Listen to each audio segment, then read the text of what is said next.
Hey everyone, I am Doody, a user experience designer and entrepreneur. And these episodes are filled with honest answers and insights to your questions about business, technology, and design. And if you want to learn more about user experience, you can get my weekly user experience newsletter called The UX Notebook. Just look in the link below, or you can go to theuxnotebook.com and you'll get your first issue on Friday. But in the meantime, I'd like to go to another question from one of our readers. So Olia has asked, could you share some insight on creating effective hypotheses and problem statements? Great question. Let me tell you why I love this topic so much. So how many times does someone tell you about a product and they say, oh, it's like Uber for bicycles or Pinterest for travel, and they describe the product in this analogy way, in this vague way, and they try and piggyback off another product. Now, of course, this kind of gets the gist across as to what the heck this product is going to do. You at least have a baseline. If someone says, oh, it's Uber but for bicycles, then you have a sense that, you know, there's going to be some type of app where you can get bicycles like on demand or something like that. Or Pinterest for travel. Okay, it's just like Pinterest, but it's only for travel. Makes sense. However, when you are creating a problem statement for your product that you want to use for your team to rally your vision and make sure everyone has that same vision in mind, or you're coming up with a problem statement that you need to use in a investor presentation or something like that, or in marketing materials, you want to make sure that that problem statement is really, really specific. And the problem that I see right now is that too many teams have these really vague problem statements. One of my favorite things to do, not favorite, but sometimes I watch Shark Tank, and I love watching Shark Tank because I get to see everyone's pitches and I get to see how well they have defined their problem. And some of them are really, really specific. My friends actually were on Shark Tank. They have a product called Nerd Wax, and Nerd Wax is a wax that you put on your glasses, solving the problem of your glasses sliding down your nose. So obviously it's for people who wear glasses. It's for not just active people, anyone could wear this, but it's a really specific problem. So they did really well on Shark Tank. However, I saw this company on Shark Tank called Rolodoc, and Rolodoc, I don't remember their exact pitch, but it was something along the lines of, we are a social network for doctors and patients, and we're going to bring medical records online and transform healthcare. And you know, it was just every buzzword under the sun, and it wasn't specific. And obviously they got railed on Shark Tank. So I don't want you to get railed by your team, your investors, or anyone else. So we don't have time to go into this whole process today, but I will share one of my favorite methods for crafting your problem statement or your product story, because if your product doesn't have a solid story, then people are going to be very confused, and you're not going to be able to communicate to them why they need this. You're just going to end up kind of dangling this solution in front of them, which might actually solve a problem, but if you don't hit that problem first, then you're not going to kind of intrigue them and get excited about it. So when I think of a problem story, a product story, I liken it to kind of a thesis when you're writing an essay. So, you know, when you write an essay and you have a thesis, the goal is that, you know, you have your thesis at the beginning, and then every subsequent paragraph is designed to support that thesis. Now, when you're writing the essay and you have some amazing idea for a paragraph, sometimes I end up writing and then I think to myself, oh, wait a minute, this does not really match the thesis. So that thesis serves as an anchor for you, upon which you can make decisions as to whether or not you should continue talking about, you know, whatever you're talking about in paragraph number 3. So in the same way with a product story, This product story serves as our thesis or our anchor.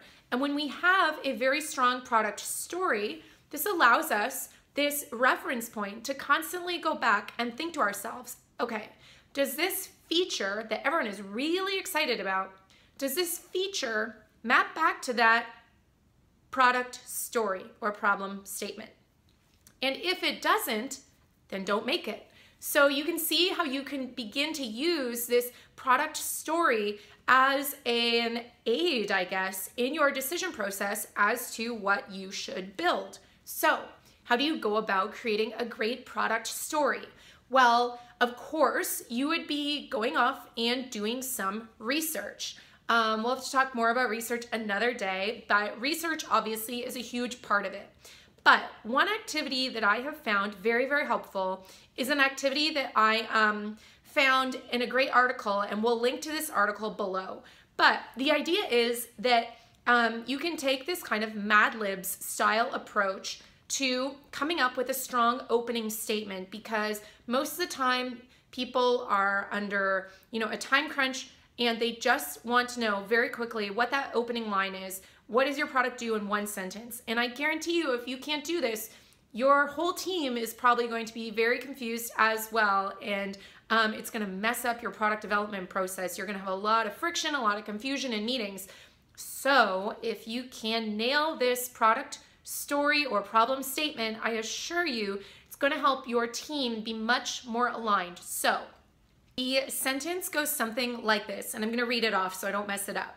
So it says, my company, and then you insert your company name, is developing, and then a defined offering. So what specifically are you offering? And then to help a target audience, solve a problem with secret sauce. So this sounds very easy. I assure you it's not, and that's why I want you to link below and grab one of these templates for yourself so you can do this with your team. But a few pointers as you go through making this. So my company is developing, a few pointers as you go through making this. So my company is developing a defined offering. So most of the time people mess this up because they make it too vague. They say things like a social network or an e-commerce site or a mobile app or a content site.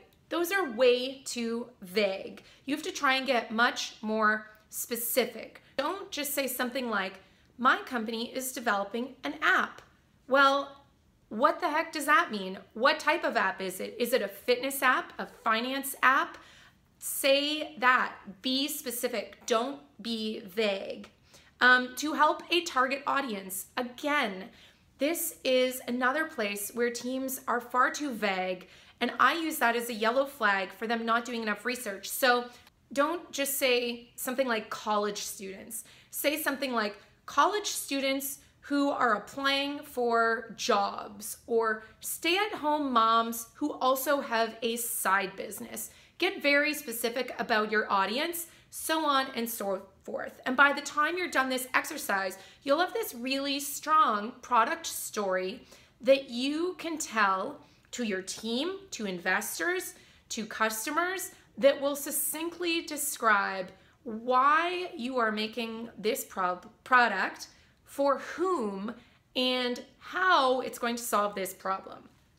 So do this exercise, do it with your team, do it a couple of times, because you won't get it right on the first try. You should probably set aside a whole afternoon.